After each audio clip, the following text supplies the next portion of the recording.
Portland, Oregon is home to an all-ages music nonprofit called Friends of Noise. I'm Andre Middleton, the executive director of Friends of Noise, and I love live music. So during the pandemic, I decided to film performances by local musicians in empty clubs across our city. I assembled an amazing lineup of hip-hop, rock, singer-songwriters, R&B, emerging young artists, and established adult artists to help me craft a video love letter to our music scene. Thus, Friends of Noise TV was born. On this week's episode, we'll have performances by Agyei Marshall, the Mistons, Rain Ezra, and intimate interviews about how they all navigated the year that was. Hello and welcome. I'm Agyei Marshall, and this is my best friend Justin Chitums. We're going to play a song for you tonight. But before we get that, I'd like to thank Friends of Noise TV for having us, and I'd also like to thank the Holocene for hosting us. This song is called Fortress.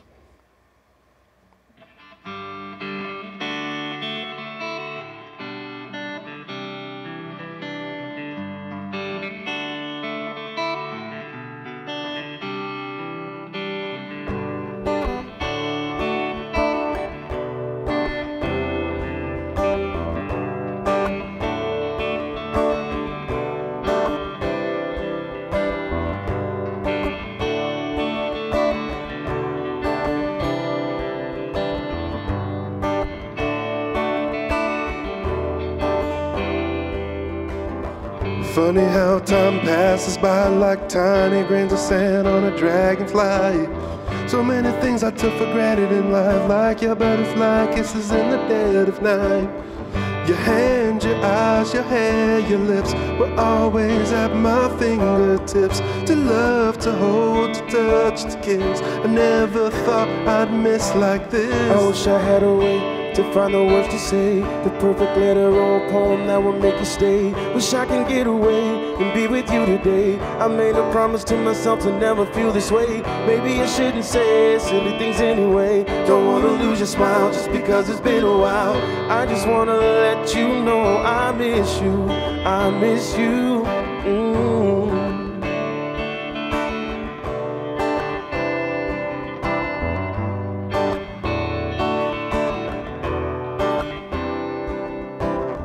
6,000 miles is way too far, but it doesn't matter where you are. I'm lucky you're my shooting star. I'll find you, as most things start to fade. Vibrant colors, they turn to gray. One thing will never change, I'm with you, I'm with you. I wish I had a way to find the words to say, the perfect letter or a poem that would make you stay. Wish I can get away and be with you today. I made a promise to myself to never feel this way. Maybe I shouldn't say silly things anyway. Don't wanna lose your smile just because it's been a while.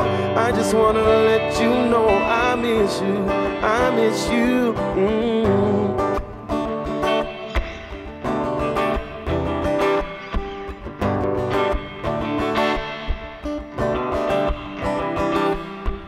I miss your hug and I miss your touch and I miss your love and I miss your hug and I miss your touch and I miss your love and I miss your hug and I miss your touch and I miss your love and I miss your hug and I miss your touch and I miss your love and I miss you.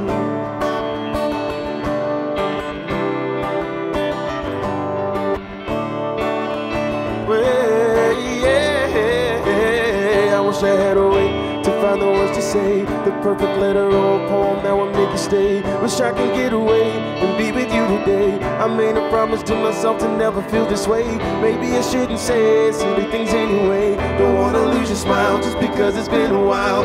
I just wanna let you know I miss you, I miss you. I miss you, I miss you, yeah. I miss you, I miss you. Thank you, guys. My creative process is pure chaos.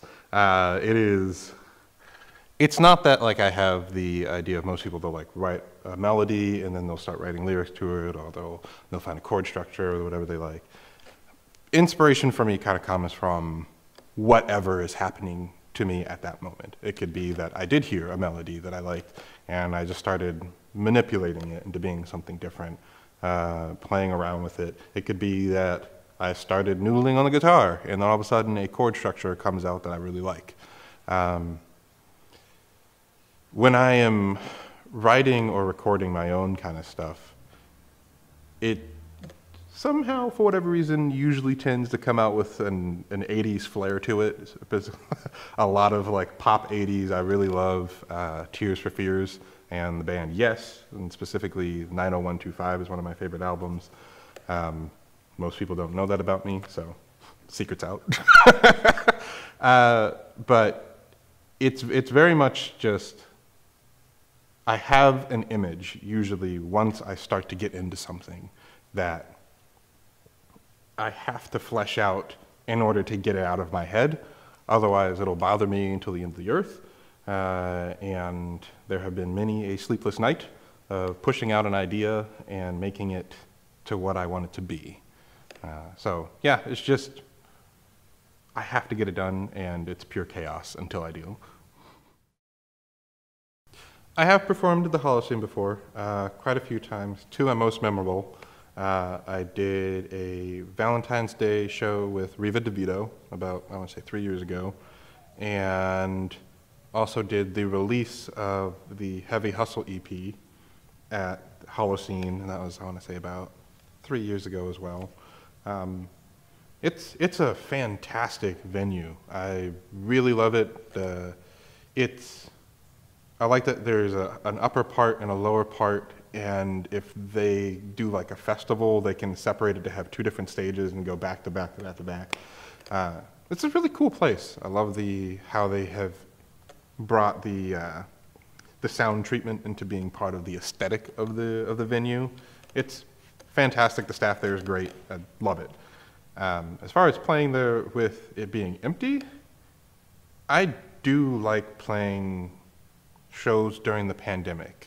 I haven't done many, but the few that I have done have mostly been live streams, and there's way less stress in doing shows when there's no audience, because, or at least when it doesn't feel like there's an audience there with you, because if you mess up, it's like you're practicing, or it allows you to stretch out and not worry about, is somebody actually listening? It just feels like you're there in the moment with the people that you're playing with.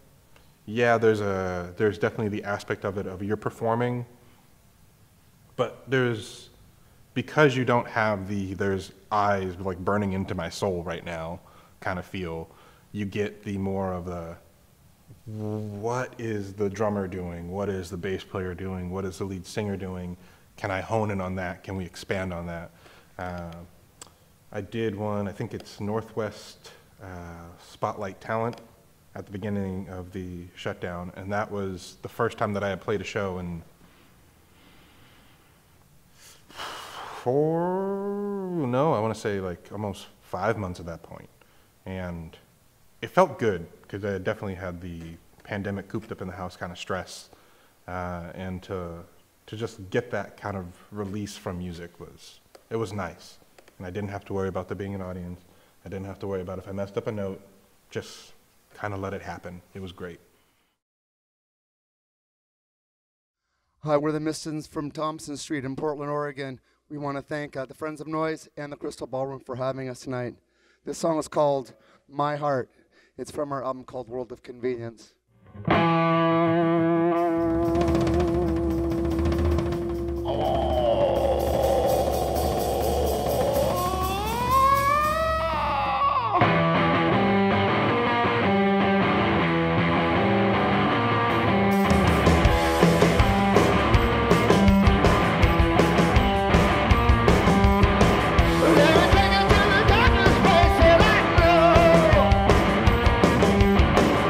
a place where lights fill the dark.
I will have to admit that staying creative during the pandemic has been difficult. Like I think I stated before, not getting to hang out with my creative community, the people that live in my neighborhood, that fed my creativity so much, that for a while I was really impacted, and I was having a difficult time doing anything. I actually took a break from painting entirely, and for a while all I did was make comedy videos that I could put on Instagram just for my friends to kind of do something to make light, because that was during the initial lockdown, so no one could really even leave their house. So I would make these silly banana phone videos and post them on Instagram and do other weird stuff like that. But fortunately, not long into it, like Mike and I, we had songs that we were trading back and forth already, and we even took a few months of not seeing each other just because we were so nervous about impacting his family and impacting the family that I work with. We took a big break. But at a certain point in time when the weather got warm, we were kind of practicing outside. So that kind of helped reboost my creative process, and kind of fuel myself. And knowing that we were working towards a record, knowing that we were going to record fairly soon, gave me what I needed to kind of get up and grab the guitar and start writing lyrics and keep on writing songs, and knowing that, you know, by the end of the week we get together and get to make some noise down in the basement. But the other thing I had to do as far as just my own self-care is cut myself some slack. Remind myself that my job as a creative person, I'm not supposed to be, like Mike had said earlier, we're not making shoes here. My goal is to not every day I need to have at least 10 pairs of shoes that are done, or I need to have 10 paintings that are done, or 10 songs that are done. I just need to keep fueling my fire and keep the creative process alive. And if that means I need to take a few days or a few weeks or a few months break between making things, then that's the way it needs to be. For me, I think staying busy during the pandemic was not hard for me, being that I have a large family, but feeding the soul is a much harder question, because I saw a lot of friends and contemporaries that I know that, you know, that are creatives that were really starting to struggle.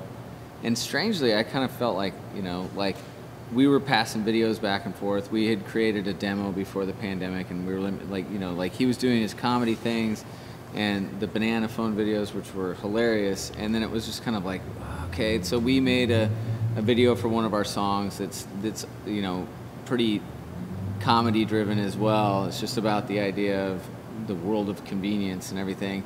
And during the pandemic, you know, we were having things delivered to your porch. It was just such a strange, like, reality. And then, you know, I'm a little bit more digital than Sean in the sense that, like, I was already kind of plugged in, if you will. So for me, I did a lot of music trading, meaning like I would set up a drum track and send a drum track to a friend, and we kind of created some tracks together, me and some other friends, and kind of made this pandemic music scape, which was a lot of fun too, and it did keep you from going kind of bananas. But it was a lot of fun to do that stuff. And then, you know, there was some huge distractions, like having kids at home 24/7 and teaching school on a Chromebook was bizarre. And if you look at it through the lens of inconvenience, like, oh, this is really cutting into my productivity part of the day, it can be disconcerting. But I think for me, it was kind of more like a grand social experiment, and I learned a lot about my kids. I learned a lot about the way they learn, and I learned that digital learning is not for everybody, and it's not for every kid. And I learned that for myself, I have made a lot of, you know, I've acquiesced to the professional world to such a point that I realized that, like, I'd given up a lot of myself in that process. That, like, you know, once this digital time is over and we go back to doing things like we used to, or if we ever do that, that it's cool to be, you know, off the screens and off of everything and just kind of on your own trip. And for me, I like to run. I like to go on runs daily with my dog. I like to go on runs with my daughters, who one of them I taught to learn how to ride a bike during the pandemic. You know, it was an opportunity to kind of come back to two strange places where you're back to square like it was pre-digital, where you're kind of one-on-one learning with your children and showing them how a garden works and showing them how all the stuff of the house works, and then them showing you what their day is like. So there was no shortage of inspiration and ways to feed the soul. It was just kind of understanding that the soul can evolve, I suppose, to where we're at now. And hopefully we can kind of at some time soon come back to where the soul of the now and the soul of the past can kind of reach reconciliation with one another, if that makes any sense at all. So I don't understand a fucking thing you just said. All right, I knew it. I knew it. The Crystal Ballroom in Portland, Oregon is often lauded for its jazz-age, vintage, ornate architecture and the marvelous and exceedingly rare floating dance floor. But the true essence of this extraordinary place is not found in such brick-and-mortar attractions. The incomparable quality of the Crystal Ballroom is its steady current of energy that is immediately felt upon entering the building. The source, you may ask? It's the ballroom's reservoir of nearly 130 years of wildly diverse characters and episodes that have converged here, sometimes on a collision course. Before the pandemic started, I feel like I was actually, the hip-hop community in general was really starting to pop off. I was going to Late Lyrics a lot, and then Boston Up started, and then we had this 10:30 show, and there were just shows popping up left and right, and I was just starting to get a big enough name within the restaurants and the winery industry as well, and my roommate and I were getting gigs at casinos and staying out in hotels, and just having, I feel like the performances were really starting to blow up right before the pandemic started. And there were a lot of late night ciphers and studio sessions, which were really nice for the creative process and just musical productivity and getting projects recorded and content, collaborative content released and stuff. So that was, I feel like things were really going towards a great direction, and I was starting to really feel like I was getting to know a lot of people, and I'm really thankful that the pandemic happened when it did and no sooner, because I feel like I would have been a little bit more intimidated to have the networks that I have now and reach out to these people, because being able to have the chance to know them in person before all this happened was really, really helpful. But, you know, we're trying to keep things going over Zoom now, which is not the same at all. I really am missing being able to have actual in-person interactions, because there are so many things with speaking over Zoom that can get misunderstood communication-wise. People can talk over each other and interrupt each other, and things can get cut off. And it's just, I feel like overall, communicating-wise and creative-wise, things were a lot smoother before the pandemic came around. But my creative process was really, wasn't put down too much when the pandemic came, but as far as being able to collaborate with people and perform, and opportunities to learn new instruments and go places to meet new people and get new experiences, that definitely got hindered.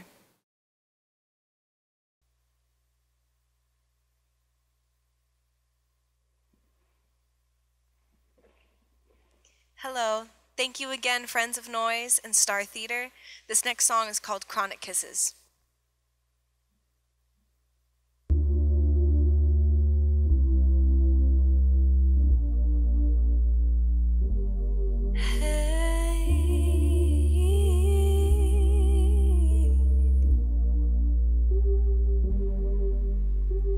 Medicine in my veins, and I'm higher than I've ever been. Don't wanna lose control.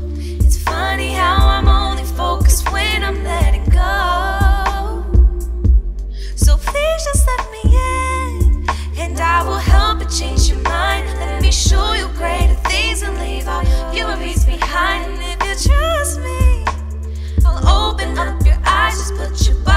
close to mine, and you will find that my chronic kisses don't lie. I'll open up your eyes to a whole new life, and I will promise you're mine. Will open up to help you find. I will make you drift away in bed, make you feel like you can never have a normal kiss again, because my chronic kisses make you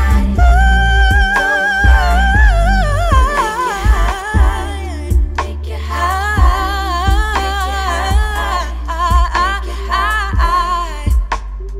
Let me in, 'cause I'm so tired of constantly pretending. Don't wanna say goodbye. I don't even know if it's worth anything to try. Oh, let me in. Oh, don't wanna make a mess. Just trying to understand why I can't get you out my head. But trust me, help you make amends with all the demons in your head, trying to tell you that you're worthless. My chronic kisses don't lie. I'll open up your eyes to a whole new life, and I will promise you're mine. Open up to help you find.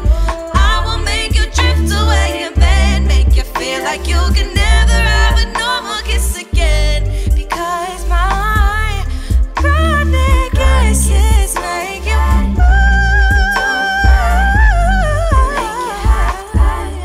make you high, make you high, make you high, make you high, make you high, make you high, make you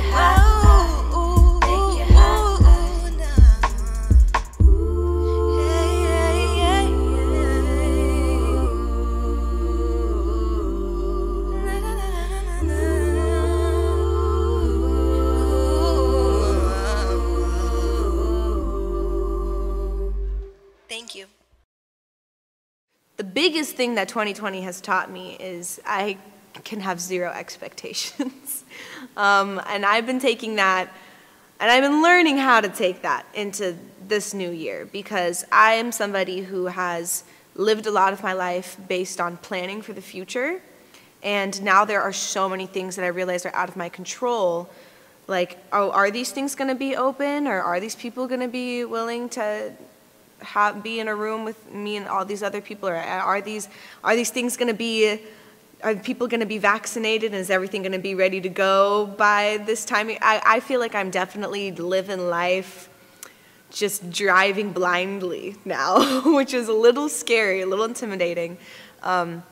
And I really, the biggest thing is I just don't know what to expect out of the next minute or tomorrow. So I am really trying to live every day like it's my last, do everything that I feel like I want to do and try and get it done, instead of just being like, oh, this is something I want to do. I've been filling up my to-do list in my phone just to make sure that I'm like, okay, you said you wanted to make an acapella of this song, or you said you wanted to create this type of show, so make it happen, get it done, what do you need to do?